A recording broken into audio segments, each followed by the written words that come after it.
foli antani amota gadi magazine de Mali ali flé ba ko bela julema ko bisimla ko kuno fonzi ule kenaga bakurba ule flé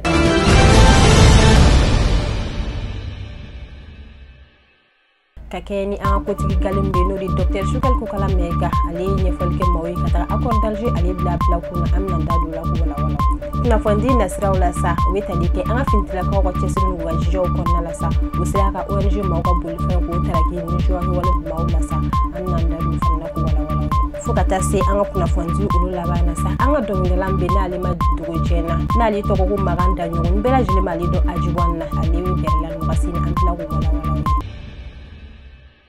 au bisimila kokura anga kuna fondi ulu kene kasa ina fonya funyala kuma nundo kuma ona sa anga koti galimbe ne do docteur Sukal ko kala mega ale bardola sigike kunu no kira centre international de conférence de Bamako la na le damoso ya to ko suebe kasika nyefolke mawe kataka accord d'Alger ali yere dabla kunka ni ko kene politique mo ulu kumbe no fokata se anga société civile manoe magonsa we fokata se kuna fondi lo ulu chama ba kumbe no ayira ka foni accord d'Alger ali yere dabla kun otedore sa balsabula accord d'Alger ali yere signé na depuis 2015 fokana sebima weta 190 ali bunyankula 190 konna lo masiga fo ile sigisenga wala sa jamana do ni misibe busaga wasa chugomna okum konna la sa anga franche fanga no colonel Assimi Goïta ali dankarke ulugan accord ko ina no rekera février kalo klem ngwa anduru ali temenina wa yira ka foko accord d'Alger ali masiga na fo ile la se anga ba malioina okum konna dankarkera ali accord d'Alger ko ali konna la foka na se aka kuma konna la sa ayira ka foka be foli belebele ko tagadi anga fintigla khoma ko balsable accord d'Alger ali dable lion ko fe ko binya ko kidal ali sera libéré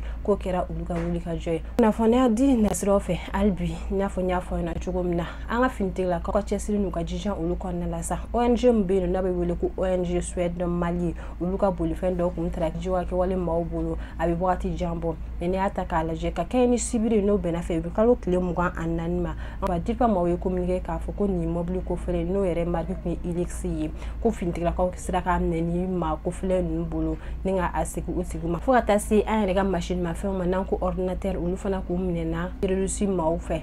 bela jelen sira ka récupérer dirpa maw ya yira ka foko na foli bebele ko takade nga fintigla ko ma ko bal sabla wi chesin jija ke wala saka sika nsoro katla ka foka bi foli takadi anga jamana yu konso ma ke ulu ka sika information ko nga fintigla ko kata anga kuna fondi ulu la bana sa ina fonya fo na chukumna anga dongi lambe no nale makanda ngoni bela jelen mali do ajiwanna ne ataka la jesuti ba commissariat no ulude ulla ko bolo dani ma ko felen ka me wero mina wi appartement